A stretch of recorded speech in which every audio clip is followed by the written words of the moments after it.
Okay, today, if you've noticed, no, we did a two-part study for the book of James, but in order, Hebrews comes first, no, before James. But nevertheless, we're still going to discuss Hebrews and wait. So we only have two meetings after this, or let's just say this is the first of three of the remaining sessions that we have. And so what's interesting about the book of Hebrews is that it is viewed from uh, the perspective of how an author communicates to a group of Jewish Christians, no? And what makes it unique, excuse me, pamahinga natin.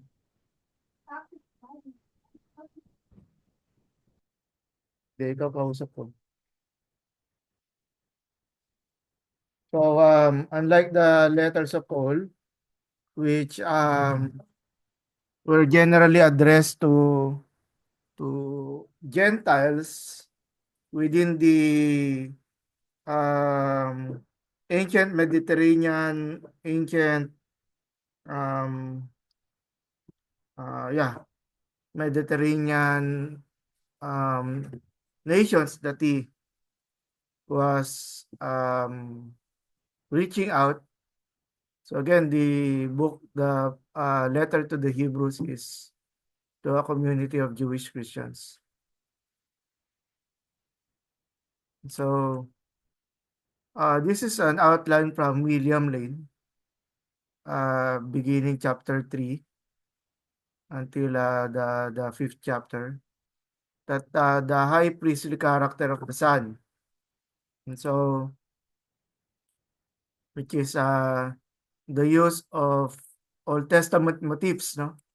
Old Testament motifs in the uh, ways and means of knowing the identity of Jesus, also known as the Christ, also known as the Messiah. And so a high priest worthy of our faith because he is the Son of God who was faithful. And there's a second warning, the danger of refusing to believe God's word. And then excuse me. Uh-huh.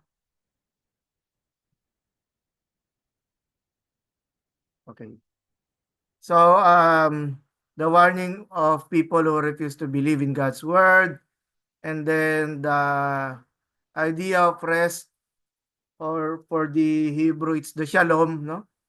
Shalom as Sabbath celebration. Shalom is the sense of blessing coming from God, which is on the fourth chapter. And the high priest worthy of our faith because he's Son of God who is compassionate.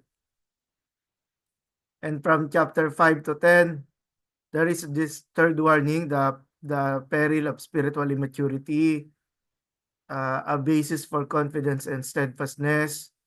And then you go now goes over to Melchizedek, the royal priest, and then of course Melchizedek is introduced chapter 7 uh, with reference to the book of Genesis in the time of Abraham, and Jesus as the eternal priest like Melchizedek. And then chapter 8 is about the sanctuary and covenant. So okay, let's begin by talking about Jesus as superior, excuse me, superior than the angels.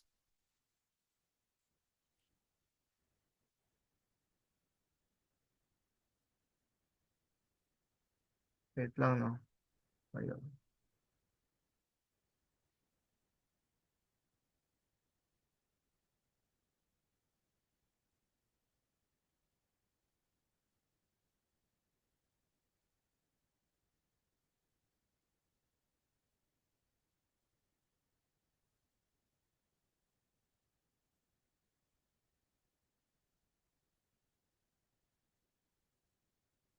Okay. Author's arguments from chapter 1. Long ago, God spoke to our fathers by the prophets. He has spoken by his Son, verse 1 to 2. So, look at the idea. Before Yahweh spoke to the prophets, and then the prophets spoke to the people. That is why the prophet is understood as the mouthpiece. And for example, when Moses enters the tent of meeting, so Yahweh remains as Yahweh, while Moses stands for the people. But when Moses comes out of the tent of meeting, he speaks to the people of Israel. Moses now stands as the representative of Yahweh, and the people remain as the people. And we remember that in Matthew 21:11, during the triumphal entry, the crowds thought, they were asking, who is this man? And the crowd said, he is Jesus from Nazareth, the prophet. Okay, the prophet. And then Matthew 16:13 to 16, as described by or observed by the people who were listening to Jesus. Jesus asked his disciples, who do you people say the Son of Man is? And in some degree, they are correct since since uh the role of Jesus is he speaks the words coming from God. And so now see here the Son's relationship towards creation. Jesus is described as the heir of all things, verse 2. And that there is also the sense of what we call pre-incarnation, no? The pre-incarnated being the Lord Jesus Christ. Where is that echo coming from? Anyway, so thank you for muting your notes. Okay, so literally and through him, he made the world order. And we see that with reference to John chapter 1 and Colossians chapter 1 as well. And that he is also described as one who upholds the universe by the word of his power. Okay? So already in the beginning of the book of Hebrews, there is already a high appreciation of the identity and being of the Lord Jesus Christ. So okay, again, this calls into mind how John opened his gospel. In the beginning was the Word, and the Word was with God. And of course, John 1:14, and the Word was made flesh and he dwelt among us. And then on from Colossians 1:15, the Son is the image of the invisible God, the firstborn over all creation. For in him all things were created, things in heaven and earth, visible and invisible.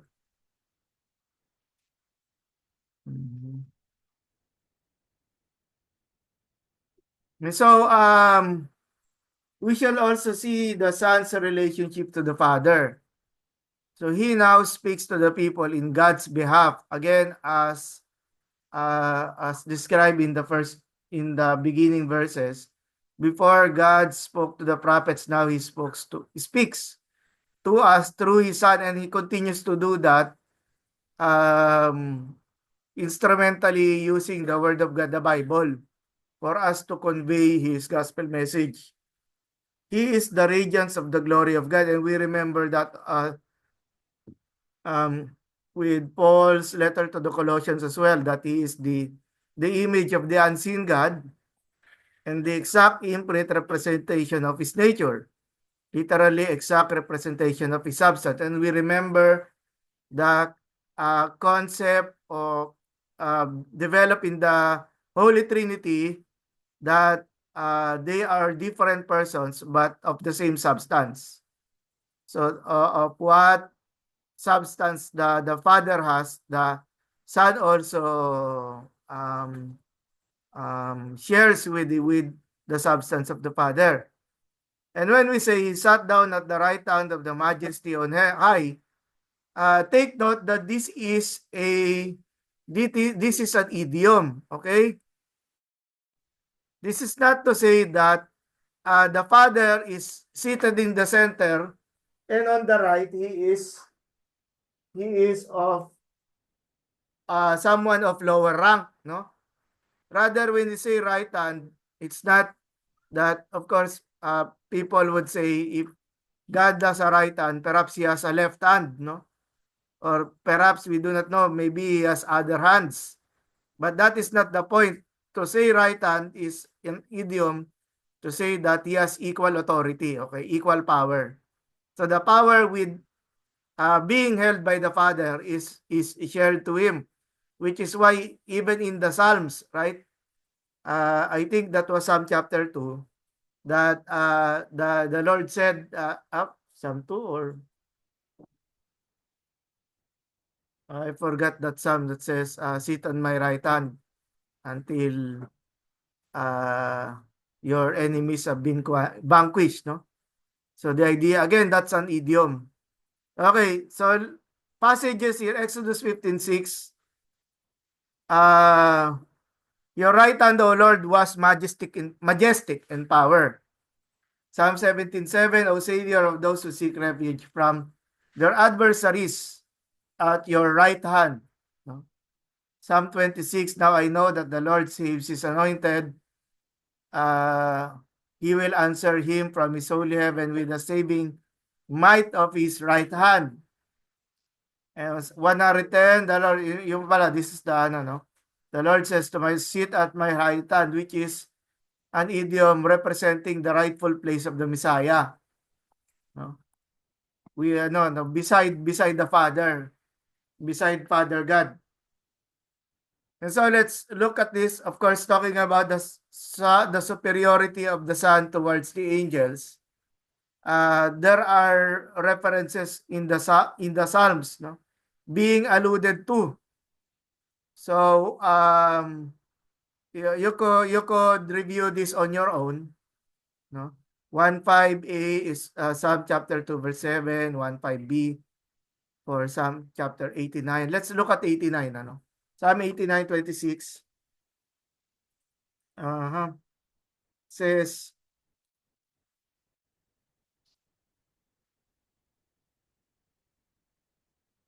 mhm.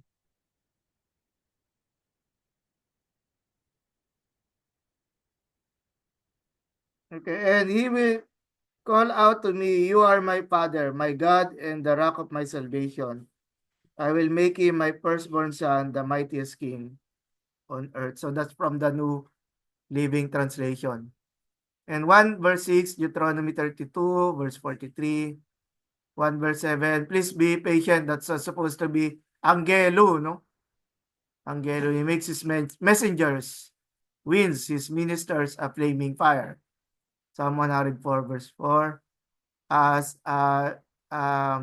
Hebrews 1, 8 to 9, Psalm 45, a speech of God towards his son, calling him also God.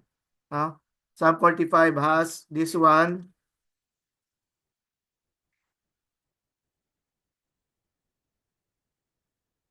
and it says, your throne, O God, endures forever and ever. Your rule will, with the scepter of justice, you love justice and hate evil. Therefore, God, your God, has anointed you, pouring out the oil of joy on you more than on anyone else. Okay. And Psalm 102 verse 25 in verse 10, and then Psalm 110 verse 1, and then allusions from Genesis 1:14, allusions from Genesis 19, Psalm 34 verse 7, and then Matthew 18:10. I want to look at Genesis 19:16. Okay. It says,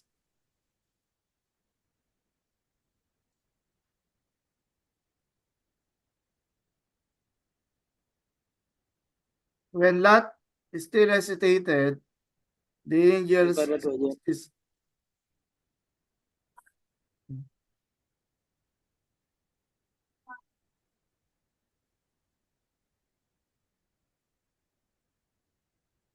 and rolled of them to safety where the fire is this.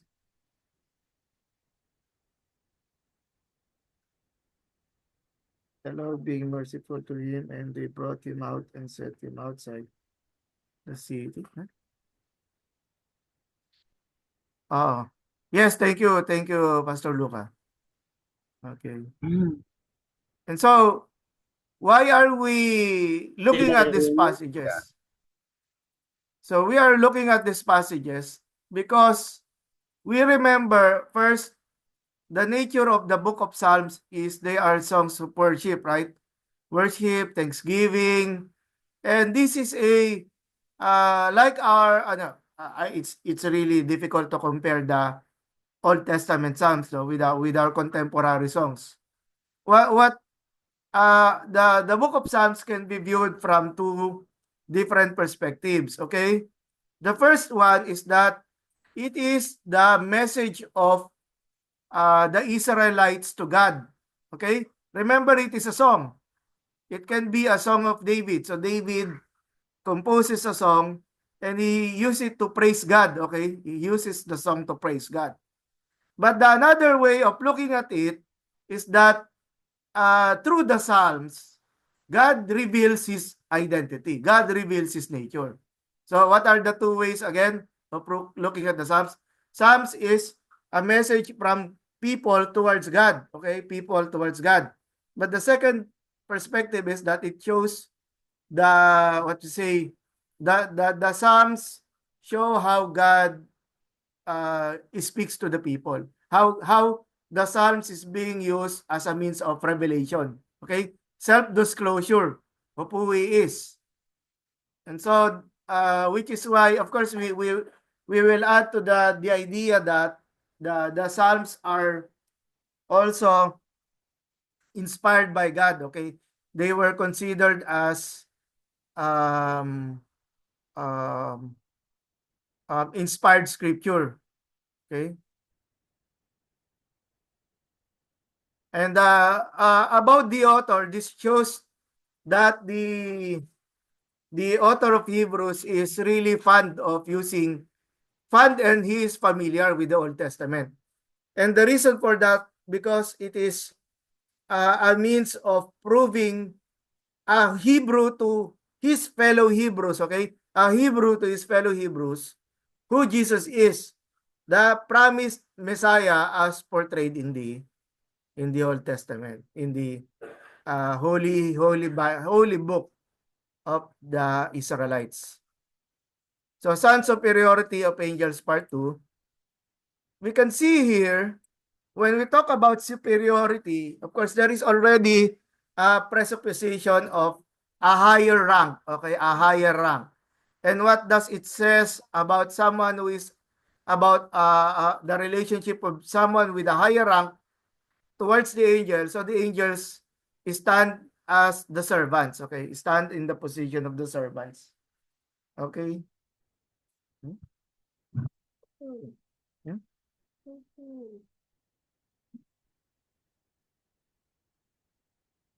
So Hebrews 1:4, the name of Christ is higher than the angels described there. And then 1:5, this is the argument of the author, okay? God did not call the angels as his son. This is the argument.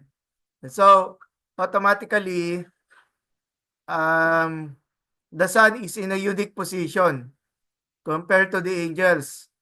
Verse 6, angels are commanded to worship the Son. So, they have this obligation. And I remember whether it was in the book of Ezekiel or Daniel that I think it was in Daniel wherein um, the prophet saw the presence of an angel and then he bowed down to the angel and the angel said, "No, do not bow down to me," which was something repeated by the Apostle John in the book of Revelation. Okay? But for here, angels are commanded to worship the Son. And Hebrews 1:7, angels are the servants of God.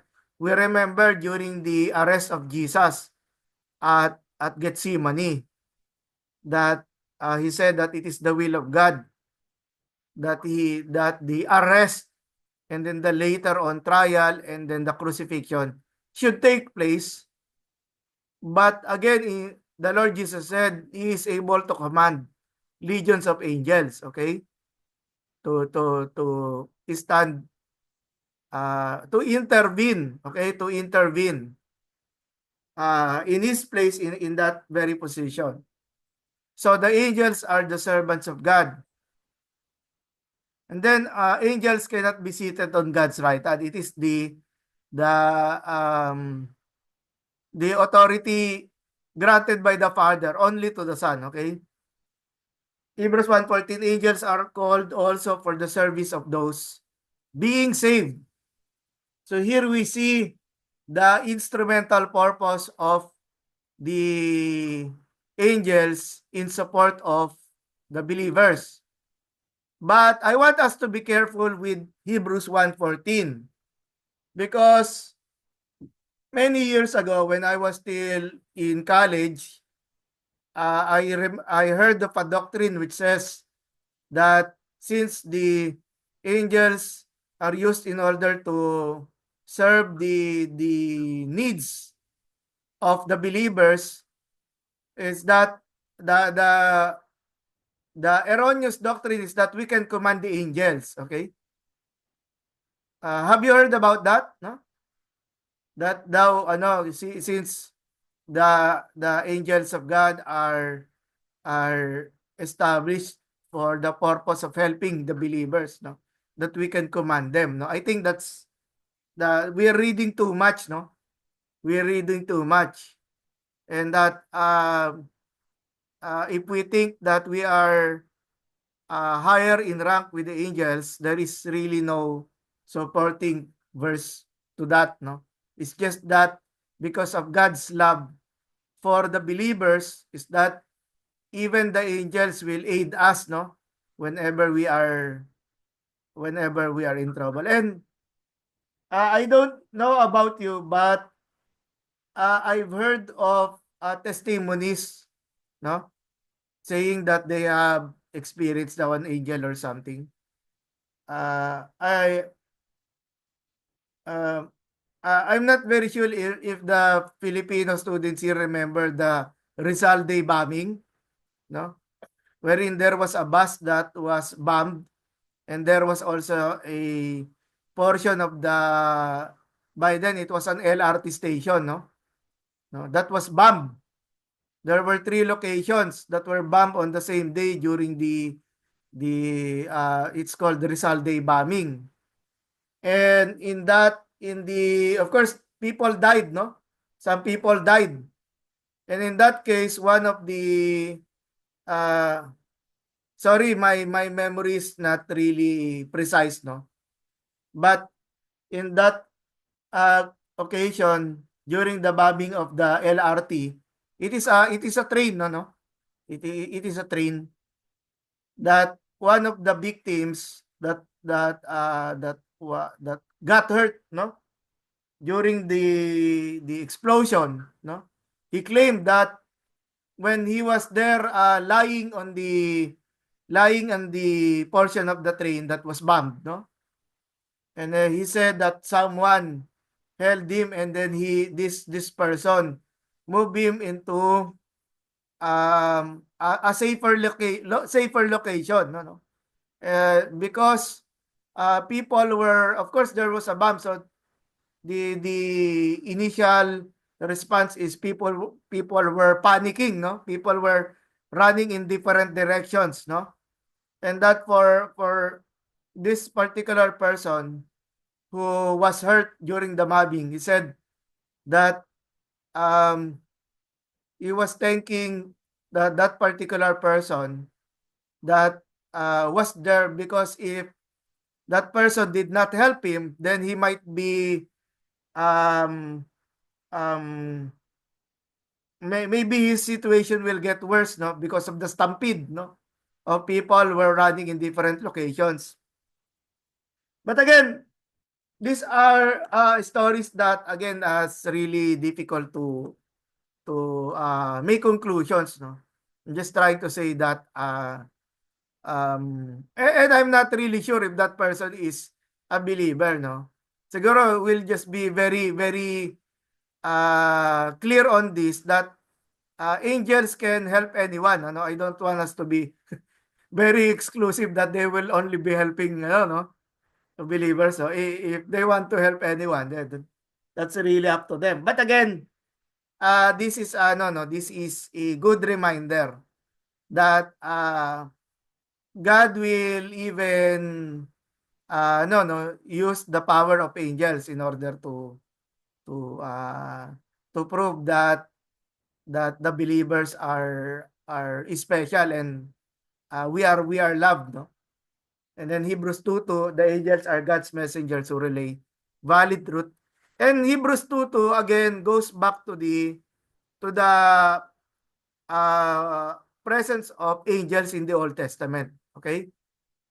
Because we can see that there are a lot of passages from the Old Testament, no, in the book of Hebrews.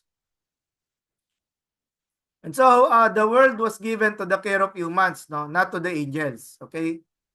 But again, this does not give a reason, di ba? We are created na, no? Tingnan natin tong Hebrews 2 verse 7, no? Hebrews 2 verse 7.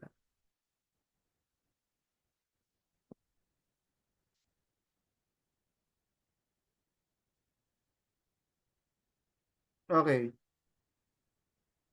You made him for a little while lower than the angels. Teka lang. Oo nga. You have crowned him with glory and honor, putting everything in subjection under his feet. So the context here is about Jesus, okay? Siguro I need to no, need to rewrite this one.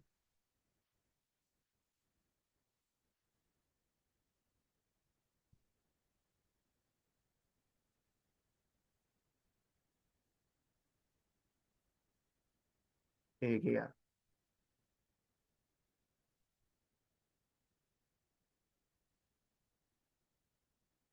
And then Jesus was not subject to the angels.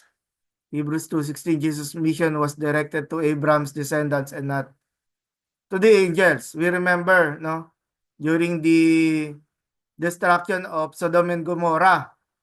Okay?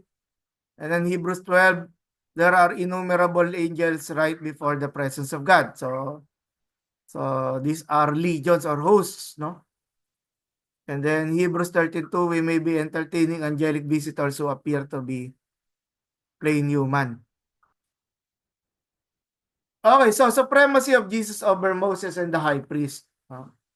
So this continues with the line that if angels were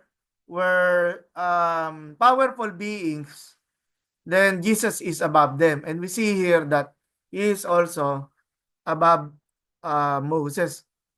First, the Son's superiority over the angels, di ba? Chapter 2, 6 to 8, with Psalm 8, verse 4 to 6, no? Still with a lot of list of Psalms, no? And then 213b about Isaiah 8:17 to 18. So Isaiah 8:17 to 18 says,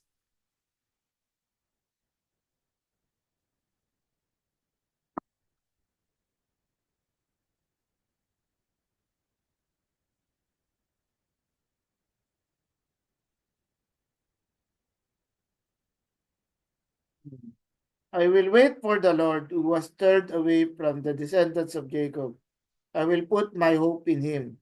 And the children the Lord has given me serve as signs and warnings to Israel from the Lord of heaven's armies who dwells in the temple on Mount Zion. Okay? So, continuing now this is chapter 2. Now with chapter 3, we could see that Moses was faithful, yes, but Jesus was counted with more glory. 3 verse 3.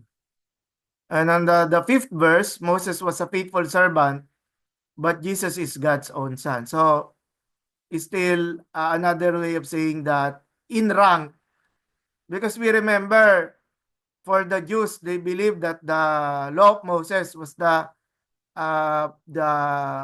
instrument or means of making people righteous, di ba? By obedience to the law of Moses. But here, this surpasses the idea, because if it's Jesus is God's own son, then Jesus is the one who gave the law to Moses. Okay? But of course, that is a theophany, no? So, uh, more likely, let's just talk about the presence of the Father in the giving of the Ten Commandments, no? And then 3:7, we this is alluded from Psalm 95, verse 7 to 11, about Massa and Meriba, which is an allusion for Numbers 20, verse 10 to 13.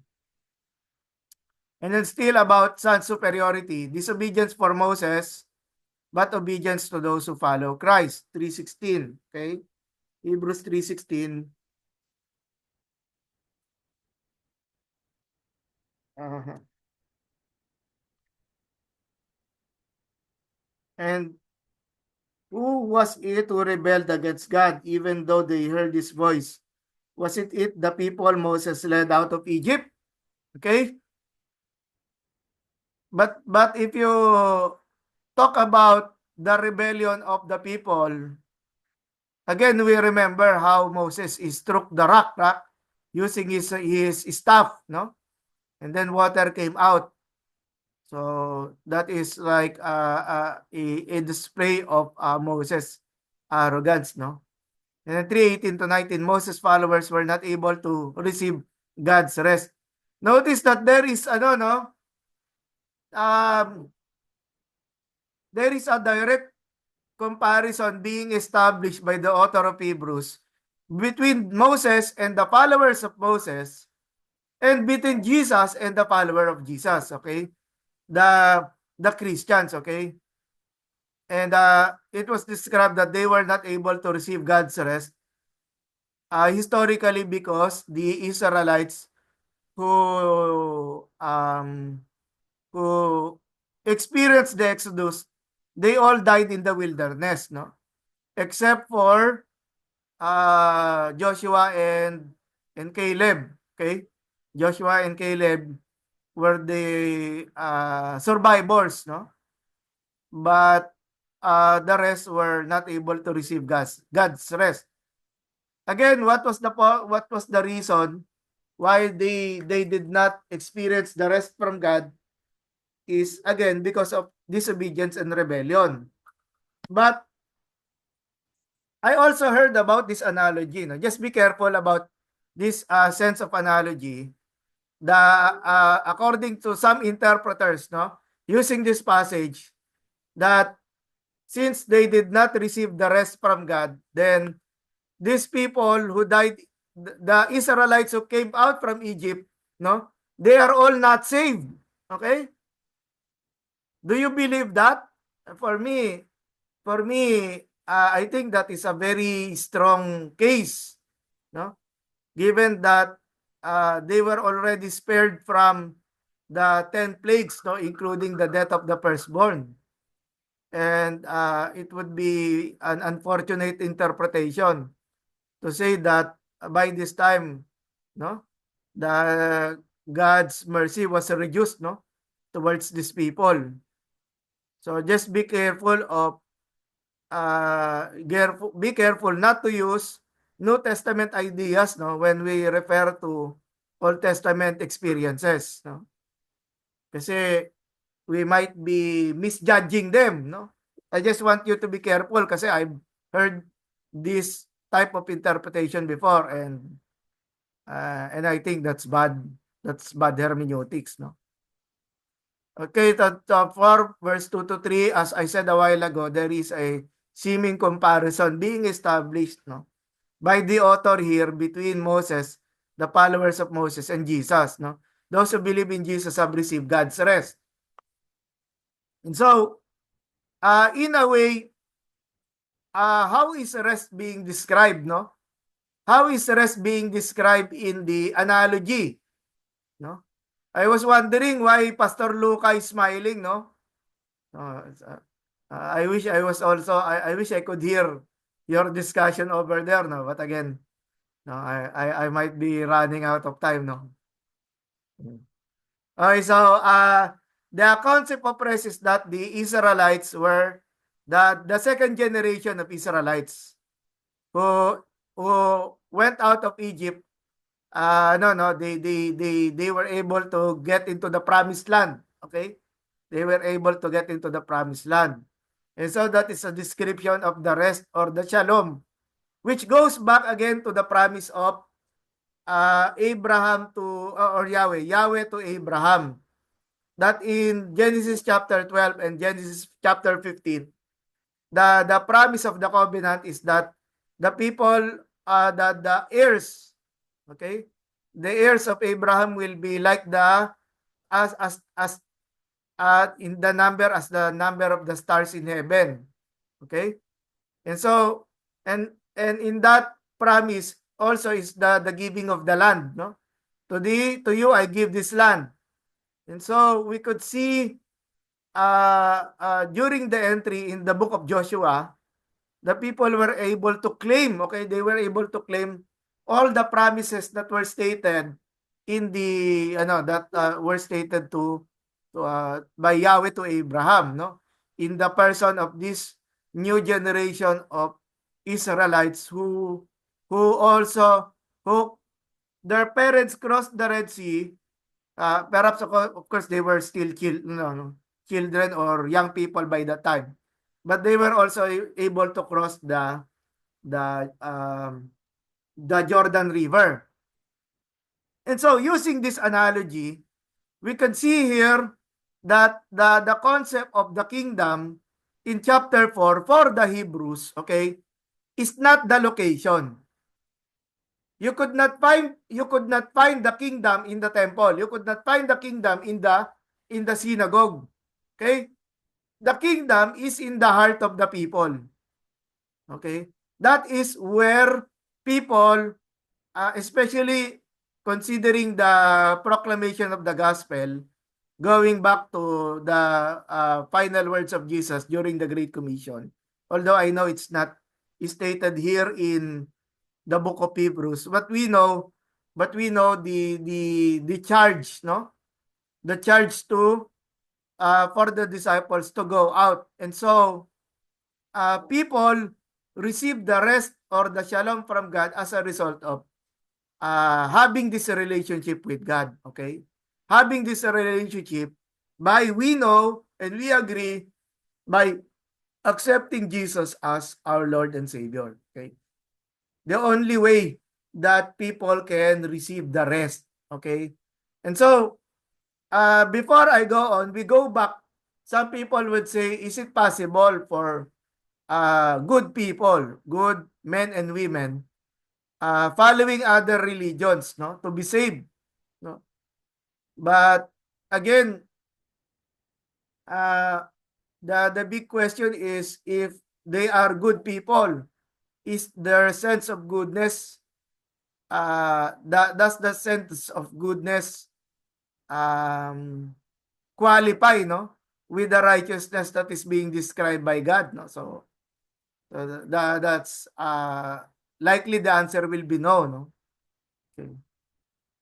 And so okay, let's move on. 4 verse 6, those who believe in Moses but disobeyed failed to receive his rest. So we're talking about the Israelites who died in the desert. 4 verse 8, it was Joshua who have succeeded and not Moses when they entered Canaan. 4:9, there is a Sabbath rest for those who obeyed.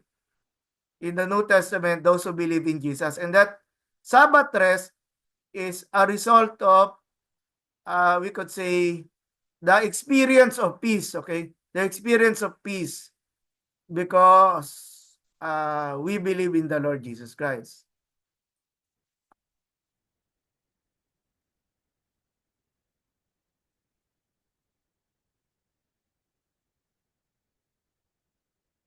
4:14, Jesus is a high priest from heaven. Okay, we will talk about that later. We may remember the high priest, the beginning with the time of Aaron, is the person who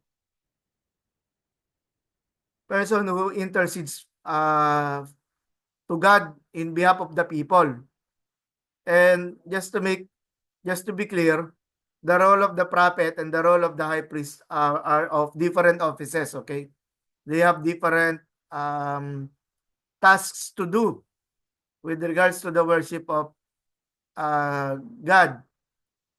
And so 4:15, since Jesus is our great high priest, it is described that he is able to sympathize with our weaknesses. Okay, yet they did not sin. And then 4:16, we have confidence in the sacrifice which Jesus had done, unlike towards human high priest who also sinned and offers the blood of animals. Since in 4:16, we remember that he is the high priest, but he is also the sacrifice. Okay? And we look at it compared to the human high priest. The human high priest becomes gets to be born and then he dies. No? But Jesus, he died, but he lived again to prove that he has conquered even death. And so the Jesus as the high priest is the eternal high priest, while the blood that was shed on the cross, can be considered, alluding to the eternal effect, of the forgiveness of the blood of Jesus in comparison to the blood of animals that were sacrificed.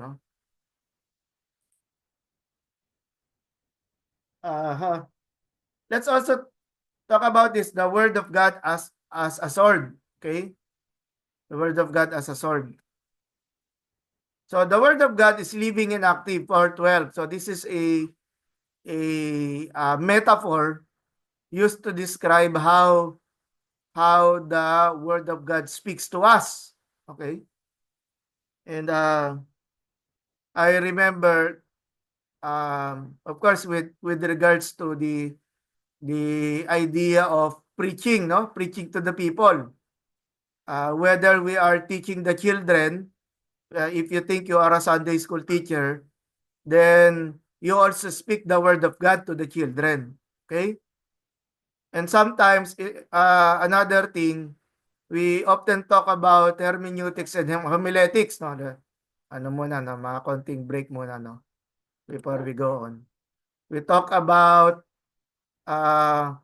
homiletics and hermeneutics. When we say hermeneutics is the skill of interpreting the Bible.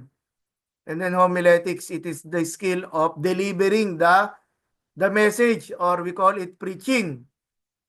And sometimes we see our incompetencies, no?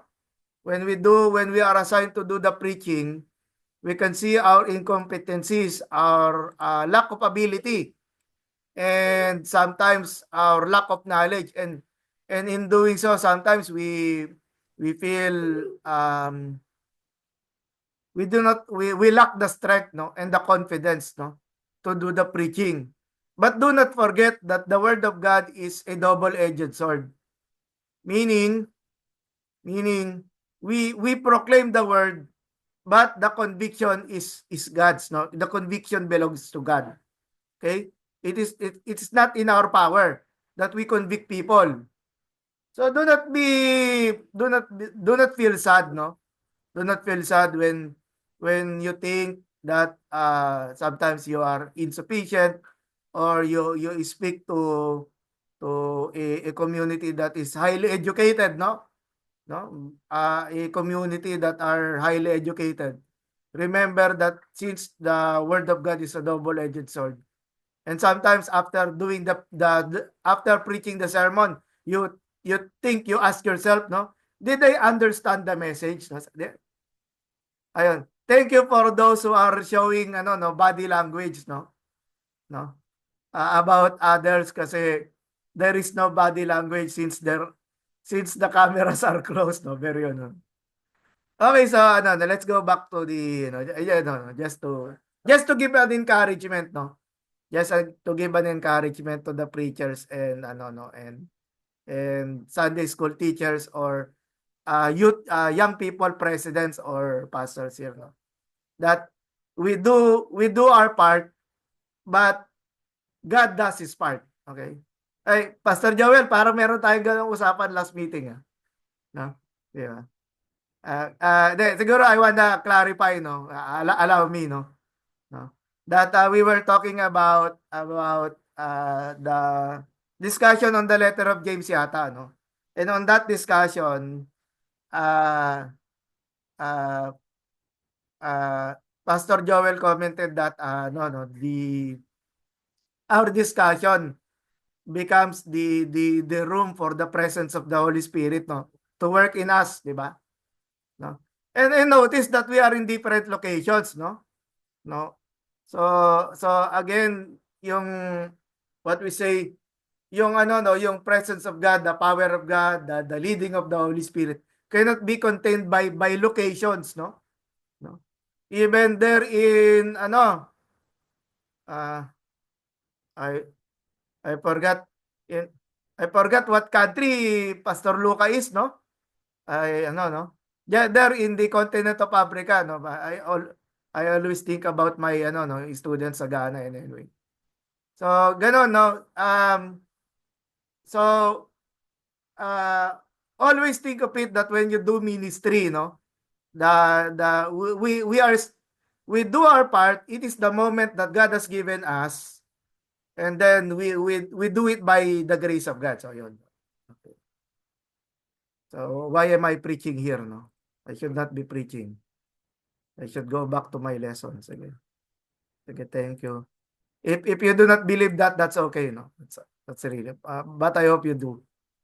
Okay, going back to the lesson. Okay, the sword comes as a dividing line of who receives the rest from God and who does not. On the first line, it means there is a people or a group of people who resists or reject the gospel message. Okay? There is a group of people who rejects, who does not receive the message from God. But for us, the word of God deals to us differently compared to those who rejected the message. And for us, it is a sword because it penetrates to our very being, our sinful being, our sinful nature, our hurtful pasts, our yung ano yon, yung idiom, our skeletons in the closet, no? And so in doing so, the sword strikes to us, and sometimes people who feel that they are being attacked by the pastor, get angry, right? So some people may get angry at you because you are preaching. They think that you are preaching something against them, but remember, it's really about the word of God, no?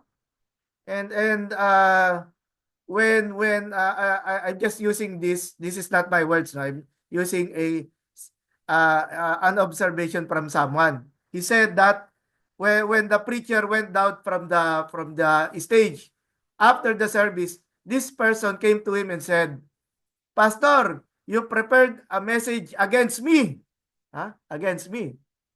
And so the preacher said, "How special do you think you are? Why should I prepare a message only for you?" Di ba? Ano? So again, we look at it that the word of God, it's not really, but of course, you've heard it sometimes, no? After you've done the preaching and then a person approached to you who becomes blessed by the message and he says, it's like while you are preaching there, it's like the person realizes that, or thinks that the preacher knows his very life, as a result of this, the effect, the person feeling the effect of the sword, no? That is striking in that person's heart, no? It is living and can perceive through all human motives and schemes, able to convict men of sin and unbelief, reveals truth and exposes lies. Sen Reales says, our best hope of reaching our promised land lies in obedience to God's word. And that is when our hurt becomes corrected. Okay? The sword of the Spirit, sorry, I'm using the language of Ephesians 6, no? The word of God, which is a double-edged sword, the word of God, which is a double-edged sword, no?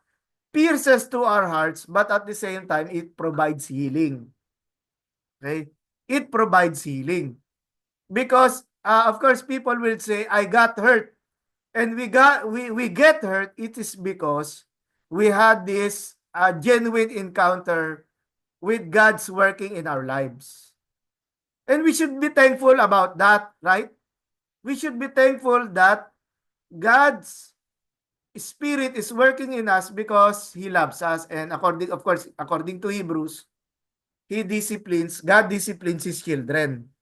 And that is why we feel hurt, but at the same time, it provides healing. And if it provides healing, it results to the shalom or the peace from God. Okay?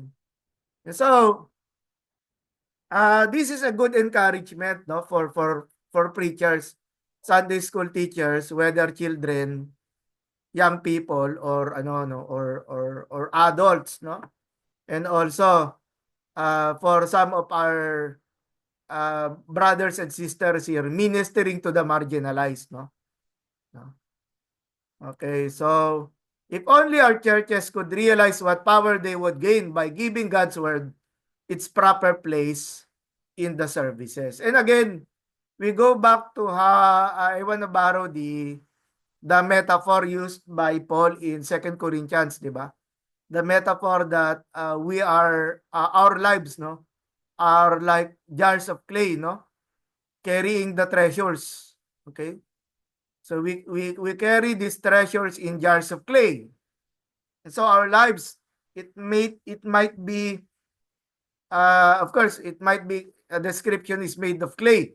It goes back to the reference that we are all um yung sa uh, Genesis chapter 2. We were taken from the ground, no? Like a story ni Adam. And so our lives are like clay jars. But even we are clay jars in comparison to the more expensive metals, no? Silver, gold, or the stronger version, which is wood. What matters is our lives are being used, no, to carry the treasures, okay, to carry the treasures, to bring the blessing, no, to other people. And so when we think of it, we should, of course, take our preaching ministry seriously. Okay, we should consider, of course, preparing. We should consider identify the needs of the community, and of course, pray hard, no? Pray hard to the Lord that He might grant us the wisdom that we need so that we can be, our lives can be used, no, in order to fill in the gap, no, between God and the people in our local church.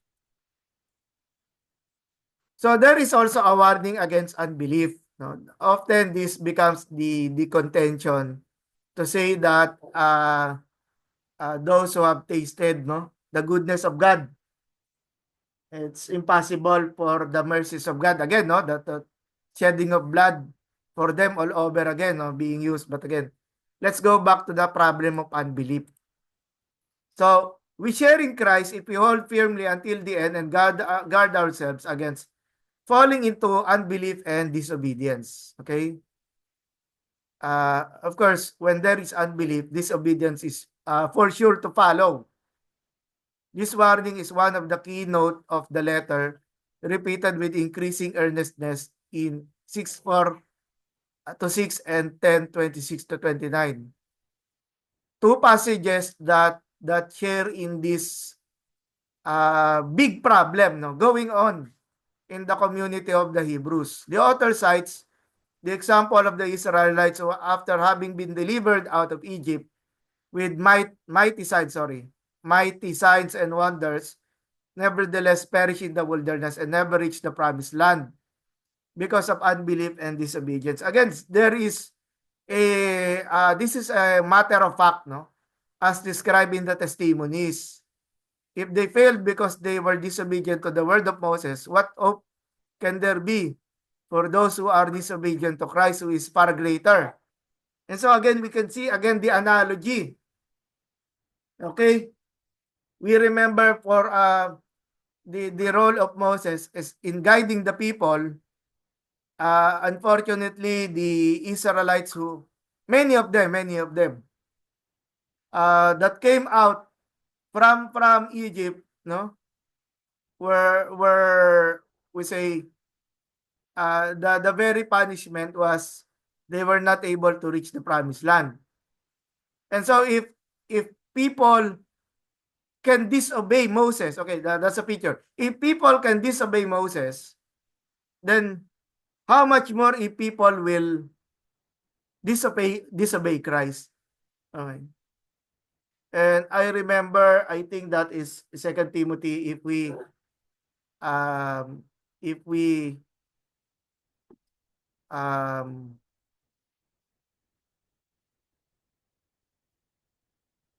if we remain if we become faithless, Jesus will remain faithful because he could not deny himself, right? And that concept. But here, this has something to do with um after proclaiming that they were believing, okay, that they would accept God's power in their life all of a sudden, di ba? They would um they would revoke or recant their faith, in the Lord Jesus Christ. So this shows that, of course, in the question, this means the punishment, of disobeying Christ is greater than the punishment of people who would be disobeying the word of Moses. So now we go over to a new term, the danger of apostasy. Okay? Among the Jewish Christians must have been immediate and serious. This refers to the community of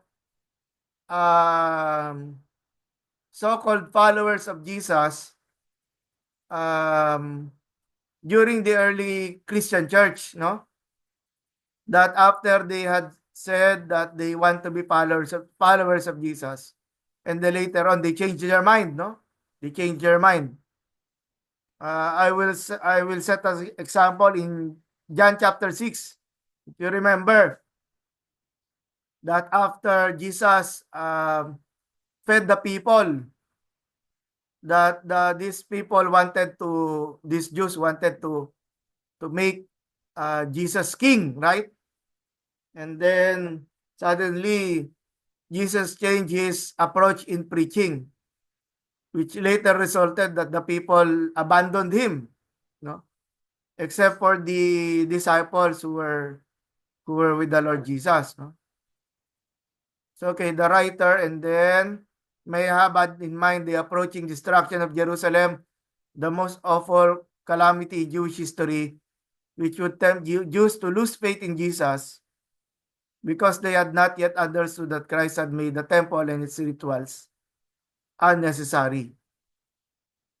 So again, we should consider the difference of context, that again we are trying to capture, which of the elements here can be considered timeless truths, timeless truths.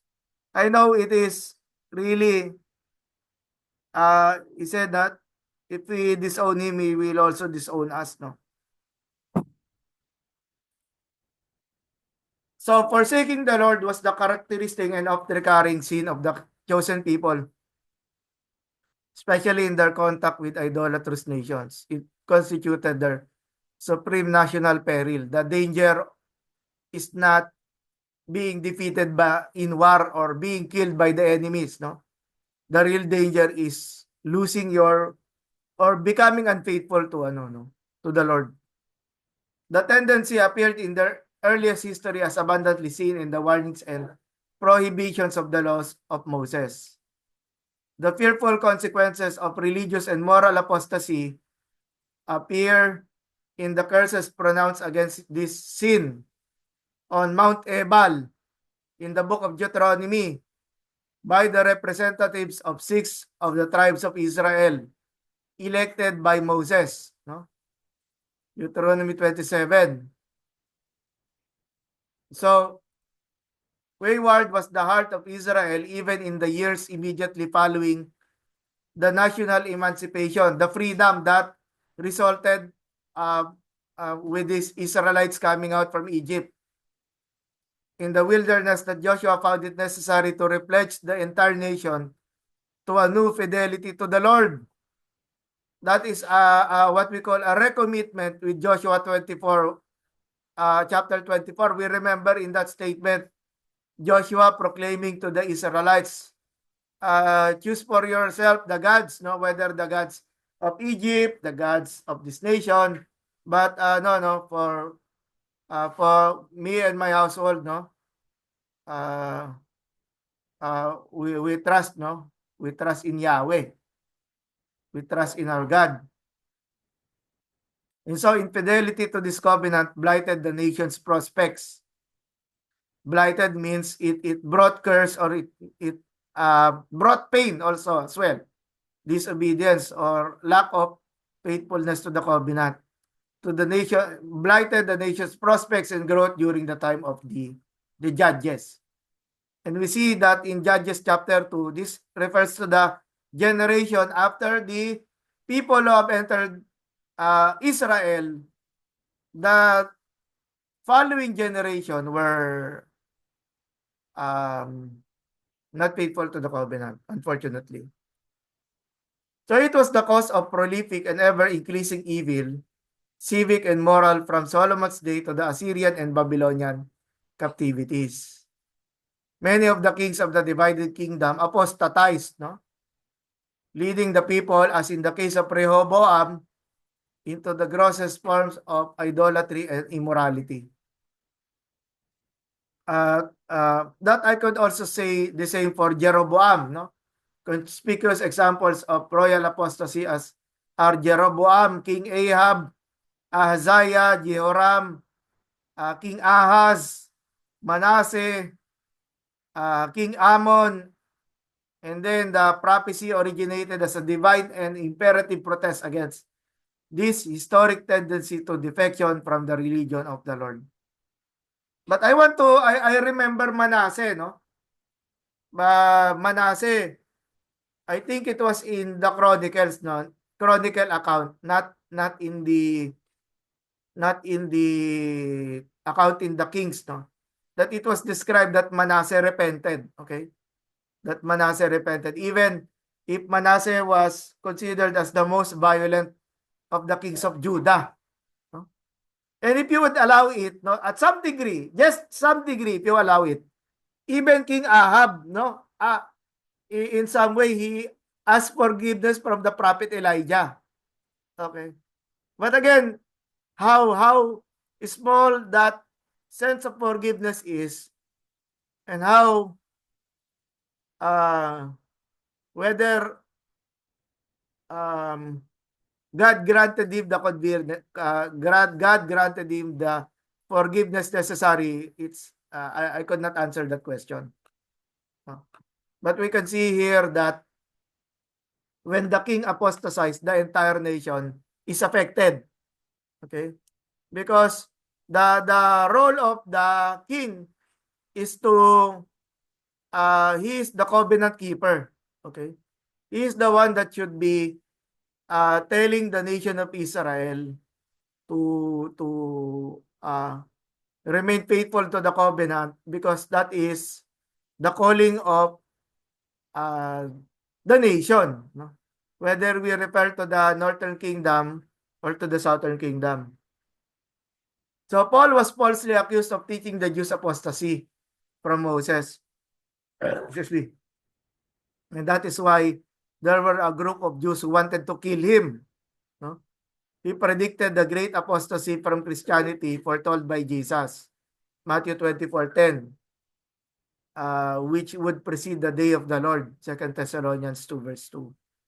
Apostasy not in name but in fact needs scathing rebuke in the Epistle of Jude. The apostasy of angels. It is foretold with warnings assured to be abound in the latter days. And that is unfortunate that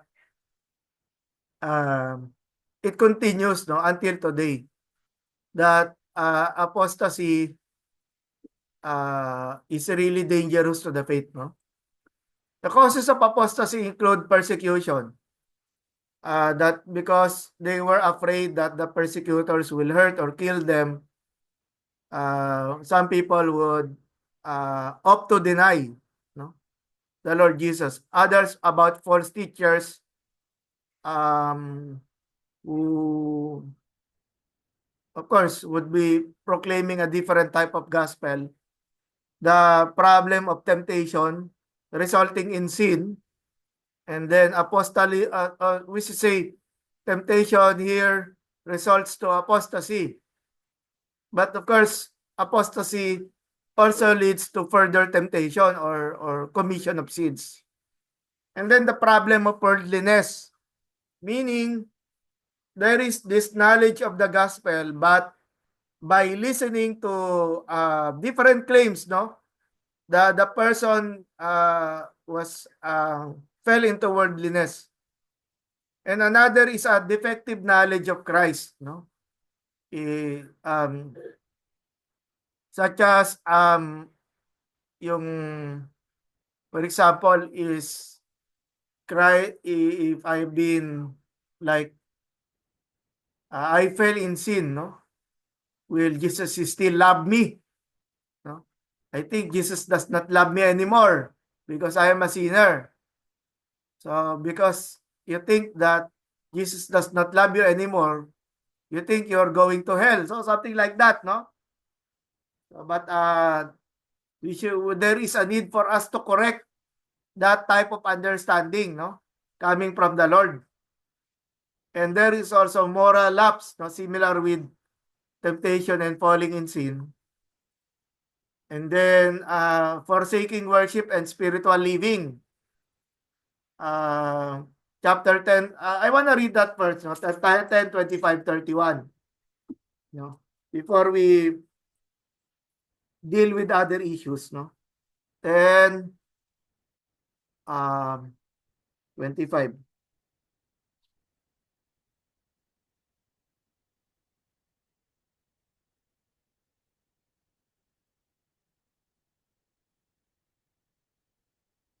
Okay. Not neglecting to meet together as in the habit of some, but encouraging one another and all, the more as you see the day drawing near. For if we go on sinning deliberately after receiving the knowledge of the truth, there no longer remains a sacrifice for sins, but a fearful expectation of judgment and a fury of fire that will consume the adversaries. Anyone who has set aside the law of Moses dies without mercy on the evidence of 2 or 3 witnesses. How much more punishment do you think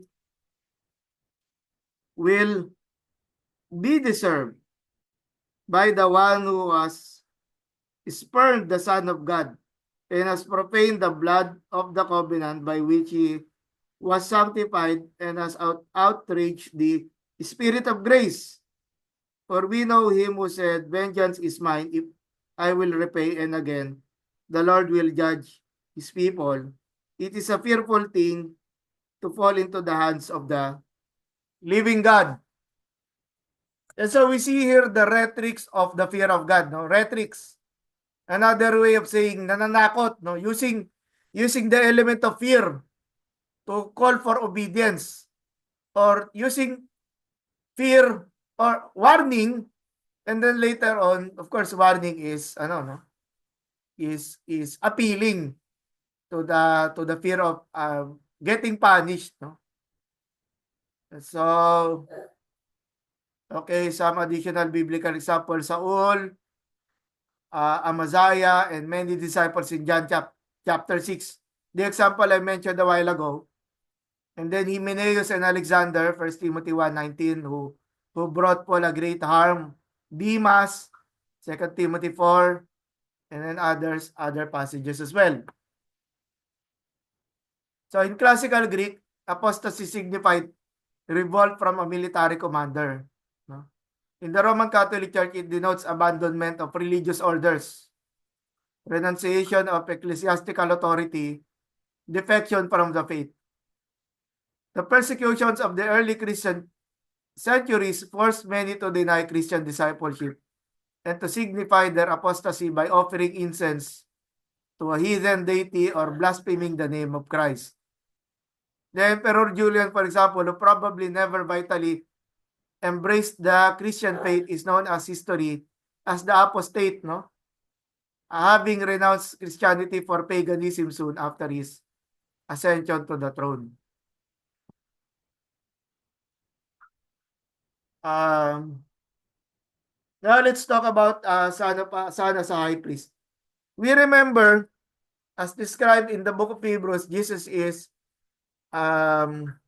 superior than the angels. He is also superior to Moses. He is also superior to the human high priest, no? The human high priest. And in comparison, look at these three ideas. That he said that he entered into the heavenly tabernacle. Sorry. Yes. And so remember, the tabernacle is the tent, no? That God instructed for Moses and Aaron to construct. And so it is a tent wherein we may say in the middle of the community of the Israelites, no? It represents the presence of God. But the tabernacle is a miniature representation of heaven, di ba? Heaven kasi is the presence of God, eh. And so according to the book of Hebrews, Jesus as the high priest entered into the heavens, okay? So he did not enter the tabernacle. And in the book of Leviticus, no, Aaron, the high priest, would sprinkle blood, no, on the tent of meeting. Okay? But in the case of Jesus, being the eternal Lord and Savior, he entered the very presence of the Father. Okay? So not the earthly tabernacle, not the human temple, but the very presence of God in the heaven. And he sprinkled his own blood, okay? As described by John the Baptist in the Gospel of John chapter 1, Jesus is the Lamb of God who takes away the sins of the world. And so, so the priestly major, the second major division of Hebrews extends from 3:1 to 5:10. The writer's specific concern is the development of the priestly character of the divine Son. This subject was formally announced in 2:17, where Jesus is described as a merciful and faithful high priest in the service of God.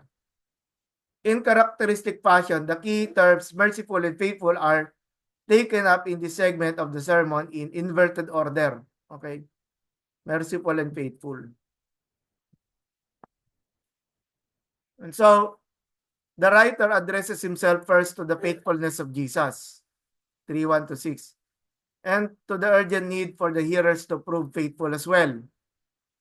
He then provides encouragement by calling attention to Jesus' compassion as a merciful high priest. No? So first, he is merciful and then he is also faithful. Again, if we try to revert the idea he is faithful, then how can he sympathize with the needs of the people? How can he feel the same struggles, no, of people when people are tempted or people actually fall into sin? Which is why the sense of merciful is inverted to give to give prior attention to God's nature of being merciful. Okay? And so this the writer has already employed the literary device of inclusion to bracket the exposition in 1:5 and then 2:5 to 16. So he follows this procedure in 3:1. Therefore, holy brothers, observe that the apostle and high priest of whom our confession speaks. Jesus was faithful. Therefore, since we have a great high priest who have gone into heaven, Jesus the Son of God, let us hold firmly the confession. Okay? So, the confession of our faith that Jesus is our Savior. He is also our great high priest. He is the one who intercedes in behalf of the Father for our sake. No? So the term here in 5:10, 6:27, 11, 17 is commonly understood in the sense of order or succession. The Revised Standard Version has after the order of Melchizedek, and New English Bible has in the succession of Melchizedek. So in the strict sense of the term, however, there is no succession to Melchizedek. We can only see that Abraham gave his tithes to Melchizedek, but after that, there is no more discussion. Two priests, Melchizedek and Christ, do not make up a succession. No, the gap is too long, no? Nor does the writer of Hebrews emphasize the idea of rank. No? Excuse me. He uses the term to convey the same meaning as when it is said that Melchizedek is like the Son of God, or that Christ is like Melchizedek. No? When we talk about rank. But that is one of Moffat's translations. Just a quick glance at the New Covenant, no? For most of you, I believe you are more familiar with the New Covenant as described in Hebrews 8. Okay? Hebrews 8. So we talk about the New Covenant when we partake the Lord's table. We remember that it is an allusion to the covenant agreement, which refers to Jesus saying that this is the covenant of my blood. Okay? And so this is an Old Testament reference or an idea used in the Old Testament which says that given that there is a covenant between Yahweh and Abraham, there is a need for a sacrifice to ratify the covenant. Okay? To ratify the covenant. And I remember in during the colonial era, when the Spaniards, no, the first Spaniards, sila Ferdinand Magellan, went into the Philippine Islands, no, they had a blood compact, no, similar. Of course, it's really difficult to trace the roots of the blood compact, no. For non-Filipinos, it is that you wound your a part of your arm, no, using a knife, so that you pour your blood into in a cup where there is wine. Okay, and the partner also does the same, and then they drink the wine, which their blood were already mixed in that, no. I'm just using it as an idea to show that even perhaps, no, this concept, no, has the idea of establishing treaties, no, or agreements. Okay, and so In the first column, we could see Jeremiah 31 verse 31 to 34 and its counterpart as written by the author of the book of Hebrews in an almost precise fashion, ano? That he copied from Jeremiah 31 and it aside it in his proclamation, and is establishing about who Jesus is and the covenant that Jesus made. But I want to clarify that Jeremiah 31, no? We look at Jeremiah 31. This is an exilic, no? A prophecy during the exile. Okay? Jeremiah lived during the last years of the monarchy of Judah until the exile. And so, the prophecy of Jeremiah looks forward, no, to what God is going to do. And we remember part of the traumatic experiences of the Jews is that the temple was destroyed. The temple in Jerusalem was destroyed. The temple that was standing many years since it was made during the time of Solomon, perhaps during the 9th century, no? So from the 9th century until the 6th century, no?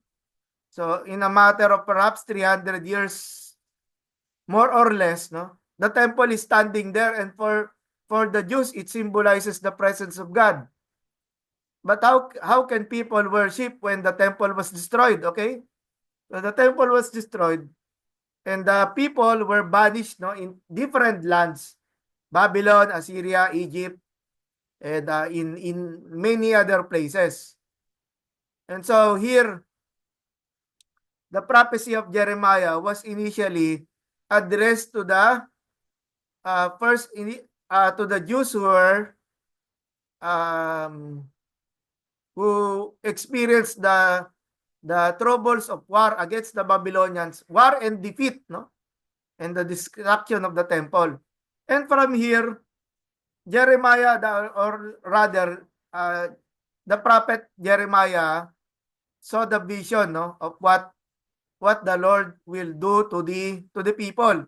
He will make a new covenant with the house of Israel and the house of Judah, not like the covenant which I made with their fathers when I took them by the hand to bring them out of the land of Egypt, my covenant which they broke, though I was their husband, says the Lord. Of course, the people of Israel as a metaphor was the wife, no, the bride, no, the bride of Yahweh. But this is the covenant which I will make with the house of Israel after those days, says the Lord.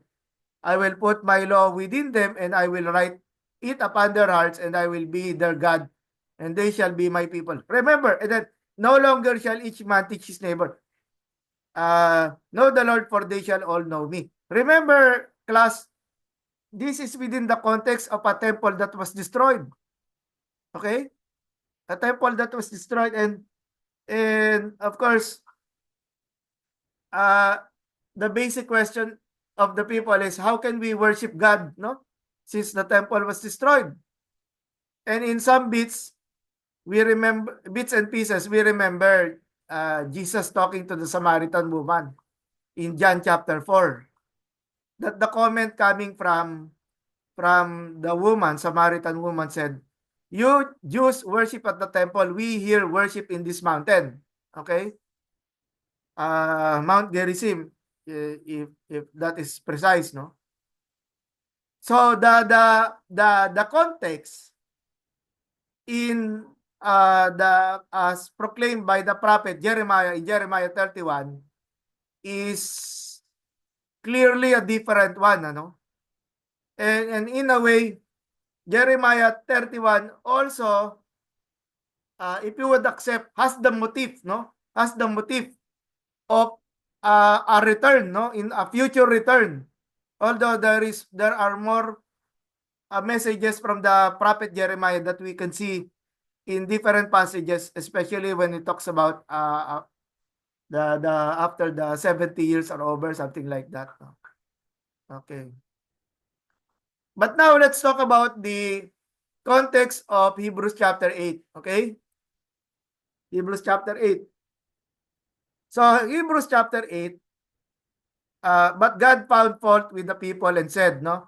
This is an allusion to what we see Jeremiah 31 verse 32, which says, my covenant which they broke, no? So, and then there is this idea, the days are coming, declares the Lord, when I will make a new covenant with the people of Israel and with the people of Judah. It will not be like the covenant. So here, you could see how accurate the author of the author of Hebrews cited from Jeremiah 31. Look at verse 13. By calling this covenant new, he has made the first one obsolete, and what is obsolete and outdated will soon disappear. Of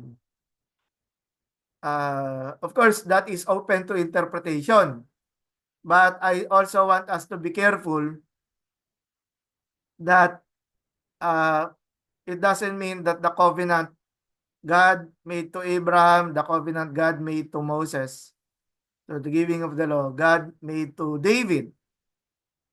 And this idea of the new covenant presented in the prophecy of Jeremiah. Of course, the question would be, did God really abolish, no, these sets of covenants? What does he really mean? Perhaps the idea being presented here is the means of how people can be made right, no? People can be made righteous in the sight of God. And again, what was the means? Of course, by believing in Jesus Christ as he is preached in the gospel. And so we can see here the dividing line, no? Which is again unfortunate, no?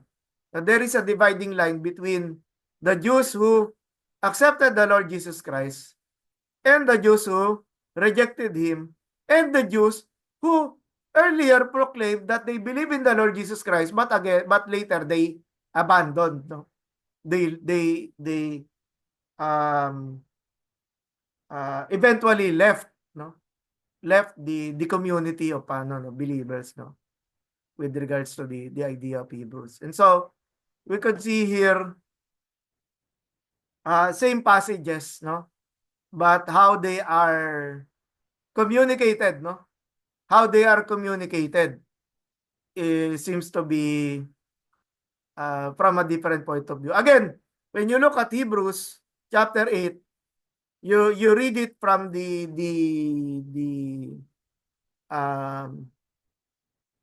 understanding of Jesus as the Messiah, the Lord and Savior of the people.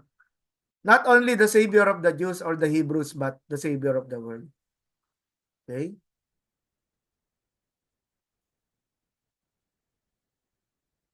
Okay, so we're done. And ayun, salamat Jeffy. So again, I know, no, if you look at your Bob Gundry na A Survey of the New Testament, you could see a lot of the ways the book is described and how the book again, yung mga conversations about authorship, outline, recipient, and even the troubles they encountered, no? So which is why, of course, this gives us a lot of reasons to also take the letter of the Hebrew seriously. So, okay. Are there any interactions, questions, or something like that? Any reactions to my presentation about the book? Again, while you are thinking, no, we could see how the author, no, uses comparison and contrast, di ba? Comparison and contrast. Jesus is superior to the angels. Jesus is superior to Moses. Jesus is superior to the human high priest who died, no? Who died. and the blood of Jesus is superior to the blood of animals, no? Which was, again, remember, it is being used. The big question was, can the blood of animals, cover sins, no? Cover sins. That's a big question. The answer there is no. Okay? The answer there is no. But of course, people might wonder, why was the animal killed? It is substitutionary in nature, no? Yeah, yes, I can see Pastor Luca, no. But wait a bit, no. The animal was killed in order to make us feel the pains of guilt, no? The pains of guilt. Especially, I do not know about you, or people who live in the farm, no? Lumaki po ako sa farm, no? That I have yung no, animals, especially if you're the one who took care of the animals, no? You will feel the sense of intimacy, especially when the animal is about to get killed, no? This is a clear distinction. During the time of Jesus, the people were buying animals sold in the marketplaces surrounding the temple courts, right? So we can see here there is no sense of intimacy between the one who gives the offering and the one who because for him he just bought, no. You must say, I have money to buy animals for sacrifice. So there is it becomes really a ritual, no, ritual that perhaps difficult to say if it really makes sense to the people who gives the offering, okay. But for Jesus, he the blood that he sheds, no, is very own blood. Okay, Pastor Luca, get back to your I was now giving you the chance. Okay, Pastor Luca. Please unmute.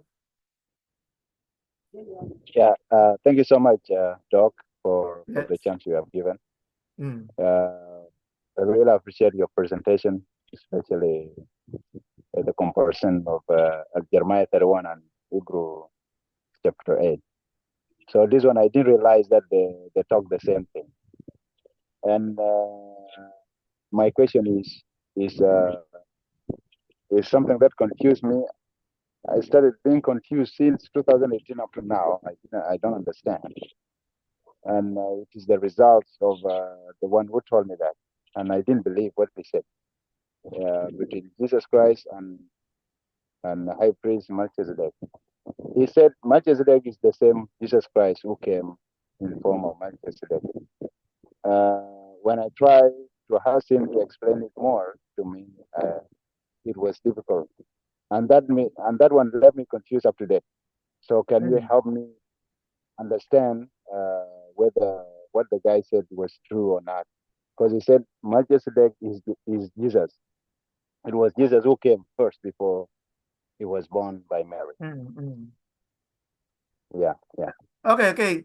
So what I can say, if you read the book of Genesis, we only have a few references of Melchizedek. Okay, just a few verses, and after it was I remember Abraham was fighting a group of kings, no, and he was able to defeat them, and because of this victory, he want to give thanks to the Lord. So he gave 10%, okay, his tithes to Melchizedek. I would say that from the reference, it is not enough to say that Melchizedek is Jesus, okay? From Genesis. Now let's go to the interpretation of the preacher who said to you. What I can say is,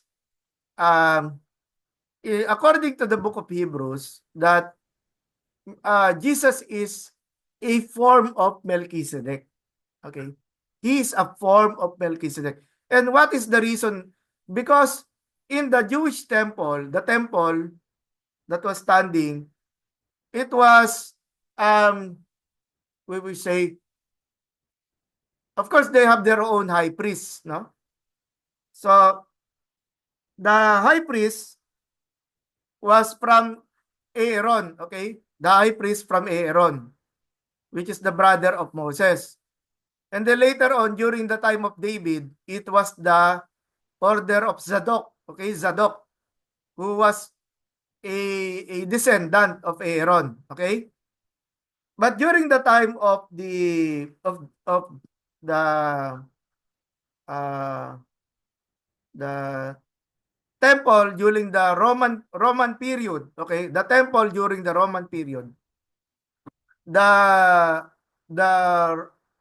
Roman officials were the ones who appoint their own high priests.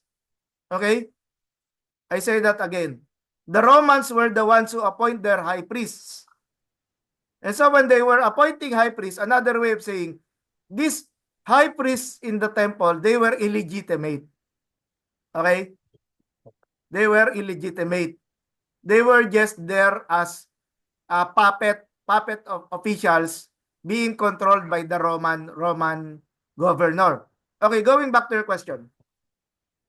So we can see here that the author of Hebrews is trying to compare Jesus not with the Aaronic priesthood, okay?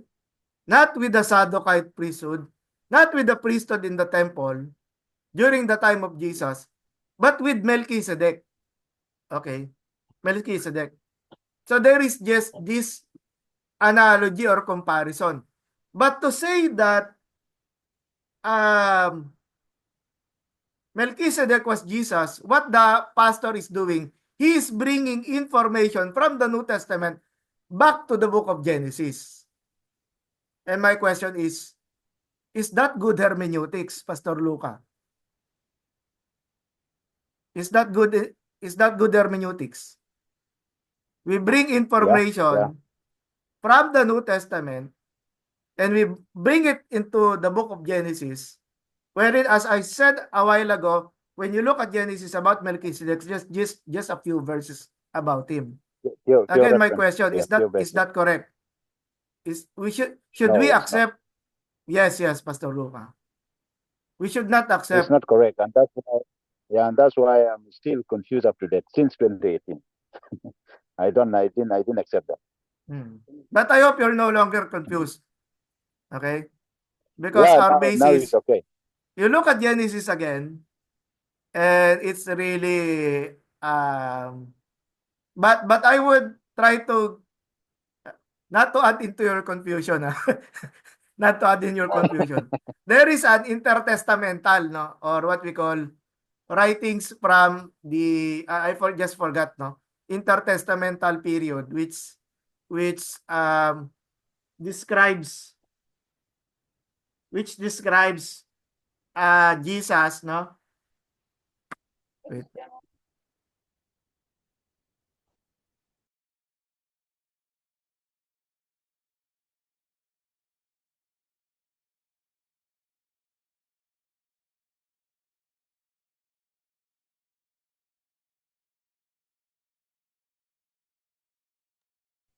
Yes, thank you, Pastor Luca. Thank you. Others?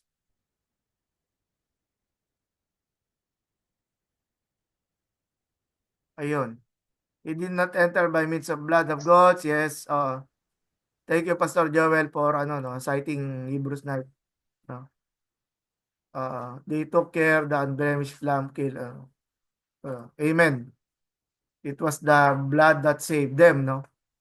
Again, question is, are the people inside the house with the blood of the lamb, are they righteous? Are they performing their religious life well? Or are this just they were just expelled because the angel of the Lord saw the blood? Okay, you already know the answer. Sige, Yael. You raise your hand, Yael.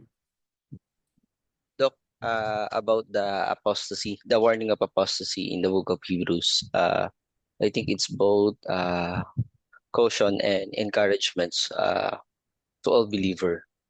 A warning that if we fall away or abandon our faith, there's big consequences, and also emphasizing that we must remain because our God is faithful. Yes, yes. Thank Thank you, you, Doc. Yael. Thank you, Amen, Doc. Thank you. amen. Mm.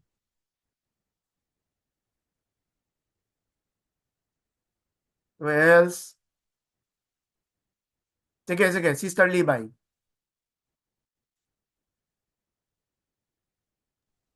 Okay, sir. So about the word of God or the word of God is a double-edged sword. So I appreciate what you have said a while ago that the word of God persists through our hearts, but at the same time, it provides healing. So it highlights the dual nature or purpose of the sword, and it is actually also a new learning for me that the sword also is a dividing line about those who receive rest from God and for those who does not. So as what was quoted from Haley, I think that it is the promised land is there, but uh, the obedience or the church must realize the importance of obedience in order to get there. So with that, we can say that the promise is available. However, it is not automatic. Again, it is available, but it is not automatic because we need to really realize the importance of obedience, which is doing or following the word of God. So that's my key takeaway for tonight. So thank you. Sis Libay, ano na lang, i-replay nyo na lang yung video and then you write it down. Yun na yung reflection paper mo. Just ano, sa Okay, site na sir. lang. So that no no um it won't be difficult for you. You just proceed with it, no. Okay. Sige, thank you. Yan. Sa takeaway, this is from Past Joel, no. He said yung about Hebrews 10, therefore brothers, since we have confidence to enter the most holy place, yun. Yeah, it's about can yan ano. Hebrews gave po a clear distinction of the connected sa sacrificial lamb that Israelites took care before they flee to Egypt. They took care the unblemished lamb, kill it for the blood sa doorpost and dine with its meat. Okay. Thank you. So we again remember the first first Passover, first Passover in Egypt, which became the model, no, for our Lord's table that we practice every time, no. Anyone else?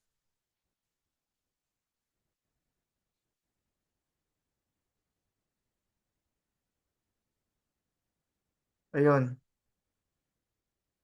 That's okay. Actually, we're about to end, no? Pastor Luca, no more. We will no longer have a break after this. We will proceed with the ano. We will end our lesson. But kaya nga, no, I want to hear others, no? I want to hear others, your reactions about our discussion. And then we will end.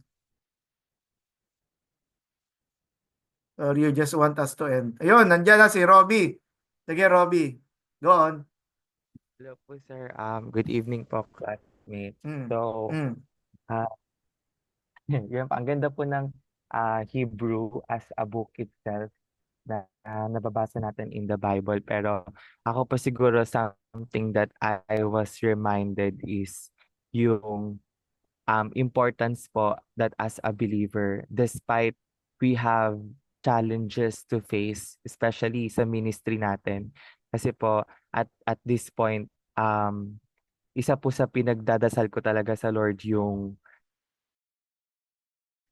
magiging specific ministry ko in the future, especially after graduating po, no?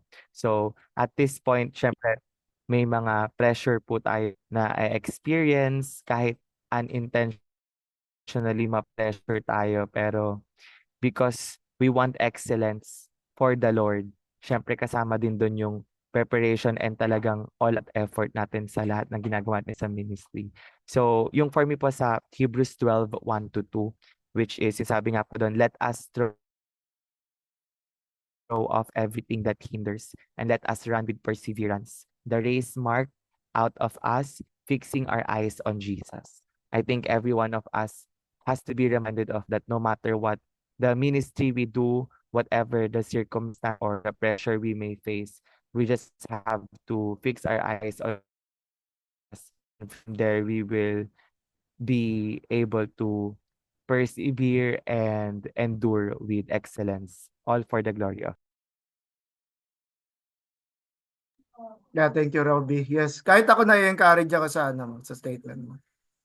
Thank you na ano, na bumabalik din sa teacher. It goes back to the teacher yung ano, yung sense that we are all reinforced, no? Thank you. Yes, Pastor Sumito, just for that's okay, no? Sometimes ano, this but I know we all have our commitments, no, to really manage. Sige, last one before I close. Ayun, so si Allen. Wala nang susunod kay Allen, ha. No one will follow si Hello. Allen kasi I already gave you the chance, no. Sige, Allen, go on. Hello, sir. Yeah. Hello. Actually, I want to circle back, sir, sa discussion that Jesus is the higher, the superior. That's the term. Superior to the priest we have. It's refreshing, sir, for my part to be reminded of that.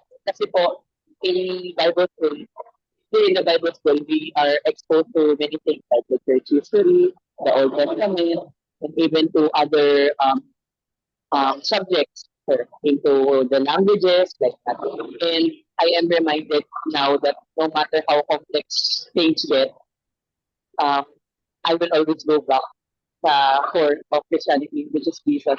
Dahil na parang nagiging ano din po, unique into the Christianity on how we exalt the name of Jesus, unlike the other religions, sir. So, yun lang po yung nag-resonate sa isip ko ngayon. Kasi po, sometimes if I'm overwhelmed with academics and such, but forget the sweetness and the taste and how I can see Jesus as superior into any other labels na pwede kong makita in other aspects po. Sige. Thank you, Allen. Allen is also my student sa Greek, no? So, kaya na-overwhelm siya sa 2 subjects of Dr. Siriaco, no? Anyway, okay, that's enough for us. So, thank you, everyone. And again, I already gave you a chance. You don't wanna speak up. So, you're going to sleep na thinking na sayang, I should have spoken. Pero anyway. Okay, see you next week. Just a few more weeks and then, ayan. No more NT survey. Goodbye, Edwin. Okay, so. Okay, but keep doing. And then again, you looking forward, no? For those who submitted yung mga midterms niyo, I'm very thankful. If I did not respond to those papers, no? It's